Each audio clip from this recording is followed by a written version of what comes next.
नमस्कार, आप देख रहे हैं बीटी न्यूज बिहार। मैं हूं नवनीत कुमार। अभी हम मौजूद हैं रोसड़ा प्रखंड के सोनूपुर उत्तर वार्ड नंबर 3 में। मैं आपको बताना चाहूँगा, विगत दिनों की घटना आपको याद होगी सोनूपुर में, क्योंकि एक यहाँ के जो आपराधिक किस्म के लोग हैं उन्होंने अटैक किया था और एक आदमी को जो है जख्मी कर दिया था। इनका नाम है, उनसे हम जान लेंगे क्या नाम है इनका, इनसे आपको मिलवाते हैं। सबसे पहले हम आपको इस घटना के बारे में दिखाना चाहूँगा। यहाँ पे देखिए, आप यहाँ पे दिखाइएगा थोड़ा क्या प्रॉब्लम है आपको। देखिएगा यहाँ पे, देखिए यहाँ पे इनको पीट पीट कर जो है ना इस तरह का बना दिया गया है। इनको अटेम्प्ट टू मर्डर यानी कि मर्डर करने की कोशिश की गई थी, लेकिन ये फिर भी बाल बच गए। देखिए इनका जो है ना दोनों जो पाँव है वो फ्रैक्चर है। और यहाँ पे देखिएगा इनकी क्या स्थिति है। क्या नाम हो आपका? मदन चौधरी। मदन चौधरी।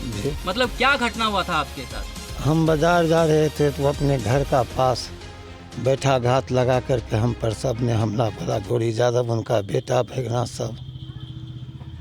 मैं आपको बता दूं, यही वार्ड नंबर 2 में जो है ना गौरी यादव नाम का एक शख्स है जो बड़े ही रसूखदार हैं, जिनका संबंध बड़े बड़े रसूखदारों के साथ है। नीतीश बाबू, आप कहते हैं हमारी सरकार सुशासन की है, लेकिन आपकी सुशासन की सरकार का यह जीता जागता उदाहरण आप देख लीजिए। ये है रोसड़ा प्रखंड के अंतर्गत सोनूपुर उत्तर पंचायत की स्थिति है। आप देख सकते हैं सुशासन बाबू, आप बड़े बड़े बैनर, बड़े बड़े बोर्ड लगा के अपना शासन का सुशासन का प्रचार करते हैं और कहते हैं हमारे सुशासन का सरकार है। हमारी जो व्यवस्थाएं हमारी की गई हैं वो सारी व्यवस्थाएं जो हैं बहुत अच्छी हैं। तो आप देख लीजिए, आपकी पुलिस जो है उसके कार्यशैली पर यहां पे सवाल खड़ा किया जा रहा है, क्योंकि आपकी पुलिस जो है रसूखदारों की काम के लिए काम करती है और उसके संरक्षण में काम करती है, क्योंकि उसकी न्याय प्रणाली और उसकी कार्यशैली पर यहां पे प्रश्न चिन्ह खड़ा होता है। क्या आपका यही सुशासन बाबू का सरकार है?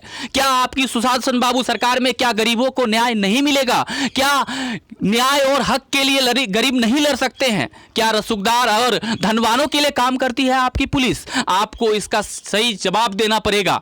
और मैं आपको बताना चाहूंगा, अभी मैं स्थानीय लोगों से भी बात करके आपको बताता हूं आखिर ये मामला क्या है और इसकी गंभीरता से नहीं ले रही आपकी पुलिस, क्योंकि आपकी पुलिस कहीं ना कहीं नजराना पे काम करती है और जहां पे नजराना मिलती है उस पे वो काम करती है। चलिए हम बात करते हैं यहाँ के स्थानीय लोगों से, स्थानीय लोगों का क्या कहना है।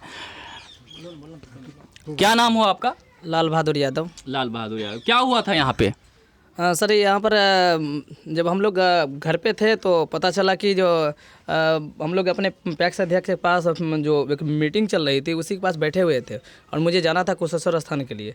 तो पता चला कि एक लड़का आकर बोलता है कि जो मदन का को मार दल के ऐसे करके। तो हम लोग जाकर दौड़ के गए देखने के लिए। तो भाई दिखाई नहीं दे रहा है कहाँ, तो झाड़ी के बगल में दिखाई दे रहा था कि जो वहाँ पर बाना चल रहा है और फोर्सा चल रहा है, लाठी चल रहा है पूरे तावर। तो लोग कोई लोग दिखाई नहीं दे रहे थे, दूर दूर से लोग नहीं दिखाई, सिर्फ मारने वाले दिखाई दे रहे थे। कोई तब उधर के ही लोग कर रहा है कि जब मार दल के ले, अरे तू लोग आकर देखो नहीं इधर करके। तो अब भी इधर से लोग कोशिश किया तो उधर से देखा कि बम लेकर के हमलावर था, आकाश में फायरिंग कर रहा था। लोग उधर जाने से घबरा रहा था। तब तक हजारों के भीड़ गांव ग्रामीणों का हो गया, लेकिन वो ताबड़तोड़ जो फायरिंग कर रहा था इसके डर के मारे लोग आगे इनके पास में लोग मतलब कि गोली भी चल रही थी? जी, आकाशी फायरिंग चल रही थी। आकाशी फायरिंग मैं आपको बताना चाहूँगा कि यहाँ पे जो है जिस समय इनको मारा जा रहा था उस समय जो है गोली बंदूक वगैरह जो है वो सारे तमाम चीज़ों की तैयारी करके आया था। और ये मतलब कहते हैं, इन लोगों का कहना ये है। मतलब आपका क्या नाम हुआ? देवेंद्र चौधरी। क्या घटना हुई थी? घटना वही हम बाद में थे तो वहाँ मालूम हुआ तो वहाँ से दौड़ के आए। यहाँ हम देखे सबका हाथ में सामान था। हम जो उसी पर सबको रोकें, उधर नहीं जाओ, खून हो जाएगा। वो लोग एकदम आओ न एकदम सब चीज़ लोग एकदम तैयार था। यानी कि मैं आपको बता दूं, ये घटना जो है ना मतलब सोची समझी एक साजिश के तहत की गई है, जिसमें कि एक व्यक्ति जो मदन चौधरी हैं उनको जो है मतलब मारने की कोशिश की गई, जान से मारने की कोशिश की गई। लेकिन यहाँ से जो है पुलिस की जो कार्यशैली है उस पर भी प्रश्न चिन्ह खड़ा होता है। पुलिस आई थी मौके पर तो क्या की थी आप बताइए। मेरा नाम हुआ संजय कुमार चौधरी। हम लोग थे गन्ना के खेत में, गन्ना काट रहे थे, तो फिर यहाँ से फ़ोन गया। जब फ़ोन गया ऐसे ऐसे बात है, सो मदन दादा जो जा रहा था मार्केट डीजल लाने के लिए, वो जो है गौरी यादव, वो अपने घर के सामने इनको पकड़ के लाठी बाना, लाठी गोली बंदूक सब चलाया, बम चलाया। अब तो हम लोग को जब मालूम हुआ, यहाँ से गए तो जब यहाँ पे सबका विचार हुआ चलने के लिए आगे को जाने नहीं दिया किसी को। बोला जो आगे आएगा सबको बम मार देंगे। लाठी बना लेके सब तैयार था मारने के लिए, गाली गलौज खूब किया मारने के लिए। एकदम सीधे बोला जो आएगा सबको मार दो।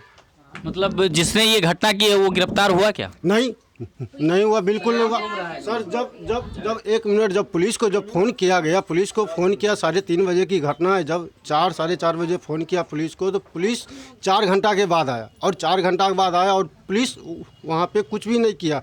लाश को उठाने आया, हम लोग बोले लाश को अभी उठाने नहीं देंगे, लाश को जब तक उसको देखो घर में जाके। जब पुलिस आया वहीं पे सब था घर में, लेकिन घर में था लेकिन पुलिस उसको गिरफ्तार नहीं किया। घर में बंद हो गया लेकिन घर खोल के नहीं किया गिरफ्तार। देखिए इतना बड़ा जो है ना, मैं आपको बताना चाहूंगा, इतने बड़े घटना को अंजाम देने के बाद अटेम्प्ट टू मर्डर करने के बाद, यानी वो अपने तरफ से जान से मारने की पूर्णतया कोशिश की, जिसमें कि वो विफल रहा।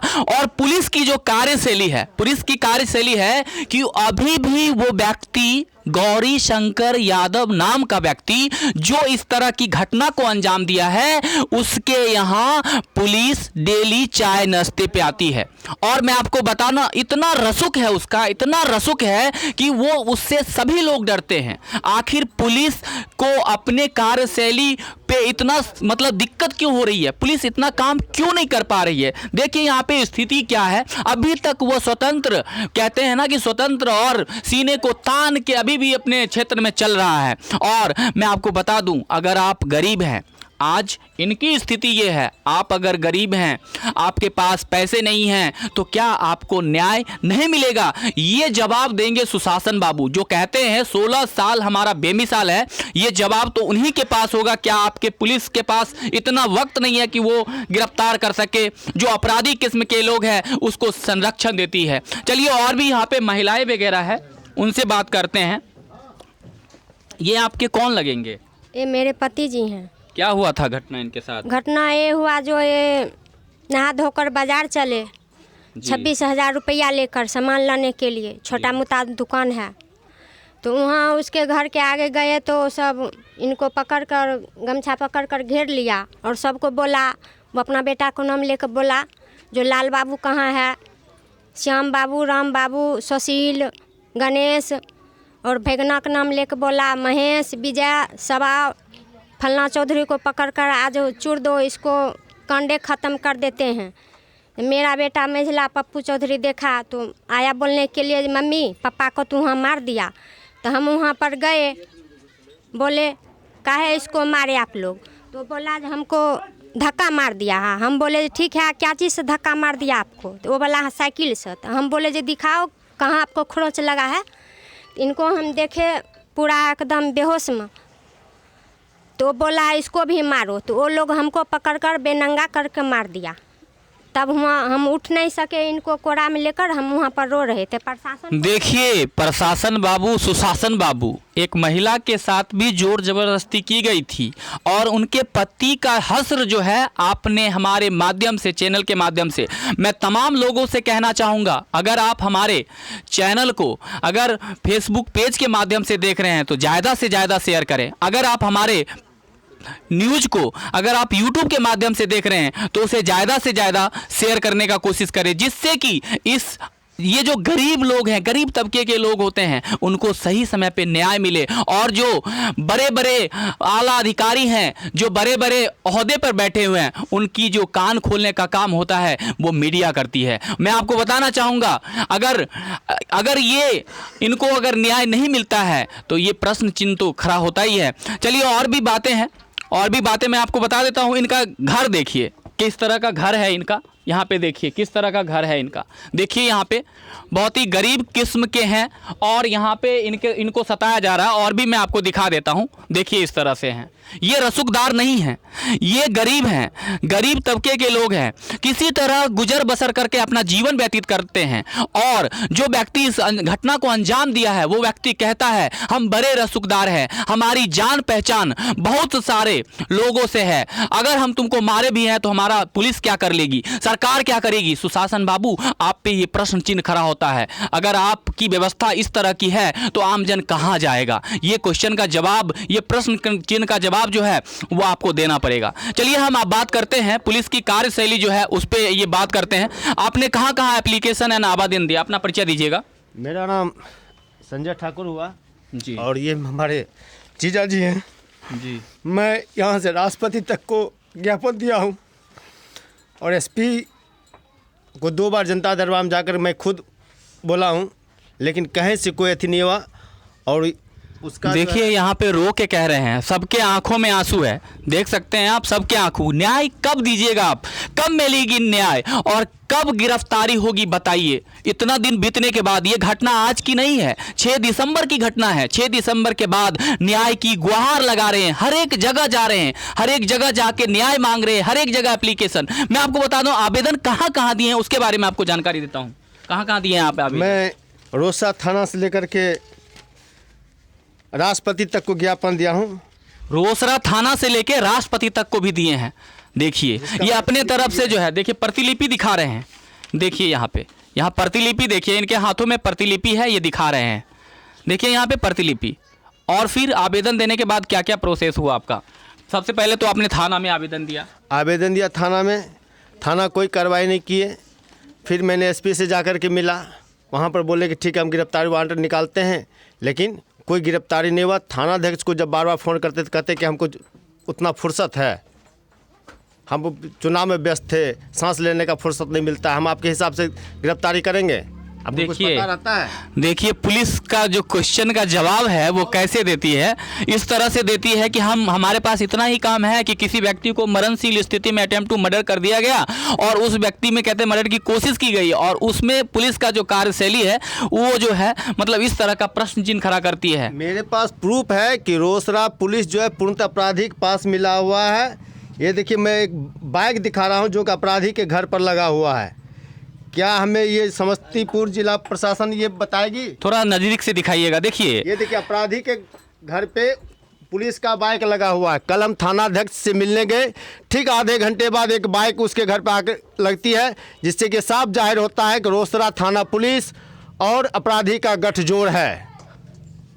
यानी इस मतलब अपराध में संलिप्त है पुलिस का भी मतलब पूर्णतः उनको संरक्षण प्राप्त है और एक को गिरफ्तार करके 1 लाख रुपया लेकर के थाना ने छोड़ा है। उसके भगना को गिरफ्तार किया गया था। फर्स्ट दिन जब हम लोग पूर्णतः दबाव बनाए तो गिरफ्तार किया और ठीक 2 से 3 घंटे बाद उसको छोड़ दिया गया। 1 लाख रुपया हम डील हुआ है। देखिए कह रहे हैं कि पुलिस ने 1 लाख रुपया लेके मतलब पुलिस पे सीधा सीधा आरोप लग रहा है। इसमें जो है ना बड़े बड़े जो आला अधिकारी हैं जो व्यवस्था विधि व्यवस्था कानून लॉ एंड मेंटेनेंस को देखते हैं उनको इसमें जल्द से जल्द संज्ञान लेना चाहिए और न्यायोचित कार्रवाई इस पर करनी चाहिए, क्योंकि ये मामला बहुत ही संवेदनशील और गंभीर है। यह प्रश्न चिन्ह सुशासन बाबू की सरकार पे कर रही है कि आखिर सुशासन बाबू के सरकार में जो पुलिस है उसकी जो रवैया है, उसकी जो कार्यशैली है, उस पे बार बार प्रश्न चिन्ह खड़ा होता है। ये आखिर होता क्यों हो रहा है इस तरह की घटनाएं? और आगे आपका आगे का प्रोसेस क्या है? आगे हम फिर कल जो है वो डीजीपी साहब से मिलने जा रहे हैं और केंद्रीय गृह राज्य मंत्री से भी हमने अनुरोध किया है, तो उनके यहाँ भी हम जा रहे हैं मिलने के लिए। हमको अभी तक न्याय कहीं से नहीं मिला, हम दर दर भटक रहे हैं अफसरों के पास, लेकिन हमें न्याय कहीं से नहीं मिल रहा है। और हमें लगता है इस सरकार में अगर न्याय नहीं मिलेगा तो हम लोग भी हथियार उठाने पर मजबूर होंगे। अपनी रक्षा कैसे करें? ये छोटे छोटे बच्चे हैं मेरे भगने, देखिए, या अगर इसके इधर अगर इसके पापा को मार दिया जाएगा तो ये बच्चा क्या करेगा? क्या यह कोई अच्छा व्यक्ति बनेगा? नहीं बनेगा, यह भी अपराधी बनेगा। यहाँ की सरकार बच्चों को कहती है हम गुणवत्तापूर्ण शिक्षा देंगे, आगे बढ़ाएंगे, नहीं, वह जान करके गलत रास्ते पर भेजने का काम करती है। प्रशासन गलत रास्ते पर भेजने का काम करती है। सबके जान को खतरा है, कोई डर से गवाही नहीं दे रहा है, इसलिए कि सबको धमकी मिलता है कि जो गवाही दोगे उसको मार देंगे जान से। देखिए, यहाँ गवाह को भी बार बार धमकी दी जा रही है कि आपको जान से मार दी जाएगी। कार्यशैली, पुलिस की कार्यशैली और आपकी सुशासन बाबू की सरकार जो है, आपकी सुशासन जो प्रणाली है, व्यवस्था है, सिस्टम आपका कहीं ना कहीं करप्ट हो गया है। और करप्ट हो गया है, मैं आपको बताना चाहूँगा, आप अपने जनता दरबार में लोगों को बुलाते हैं, जनता दरबार में आप जो है समस्याओं का निदान करते हैं, लेकिन क्या हर गरीब, हर तबके के लोग के पास इतनी संसाधन, इतनी सुव्यवस्था नहीं होती है कि वो आप तक पहुँच जाए। और अगर आपकी शासन की सरकार, अगर छोटा से लेके बड़ा अगर आदमी है, अगर उसके साथ अगर न्यायपूर्वक अगर व्यवहार किया जाए और न्याय किया जाए उसके लिए, तो मैं मानता हूं कि सुशासन बाबू आपके पास किसी भी लोगों को पहुंचने की जरूरत नहीं पड़ेगी। और मैं आपको बताना चाहूंगा कि जल्द से जल्द जो आला अधिकारी हैं, जो एसपी हैं, थाना के जो इंचार्ज हैं, उस पर बड़ी से बड़ी कार्रवाई की जाए और उचित व्यवस्था की जाए और उचित जो है न्याय इस परिवार को मिले। ये गरीब परिवार आखिर जाएगा कहाँ और न्याय कहाँ से मिलेगा? तो देखिए कि अपराधी को भगाने का काम यहाँ के पुलिस कैसे करती है। ये देखिए यहाँ पे, ये वीडियो के माध्यम से देख सकते हैं। कहता हम लोग मैनेज करेंगे।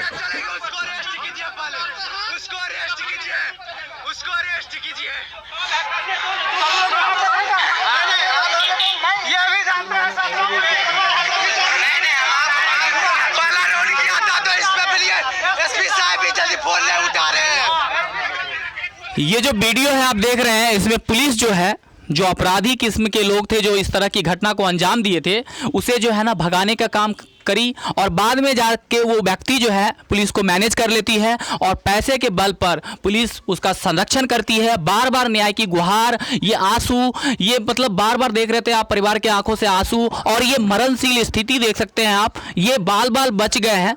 आखिर इनको न्याय कब मिलेगा? ये प्रश्न चिन्ह खड़ा होता है सुशासन बाबू आपके सरकार की, और आपके जो प्रतिनिधि हैं उनको जल्द से जल्द संज्ञान लेना चाहिए इस मामले का, इस कांड का, और जल्द से जल्द निष्पादन करके जल्द से जल्द न्याय मिलना चाहिए और जो व्यक्ति अपराधी किस्म के है उसे जल्द से जल्द गिरफ्तारी होनी चाहिए। बाकी बातों के लिए देखते रहिए BT न्यूज़ बिहार। नवनीत कुमार के साथ, धन्यवाद।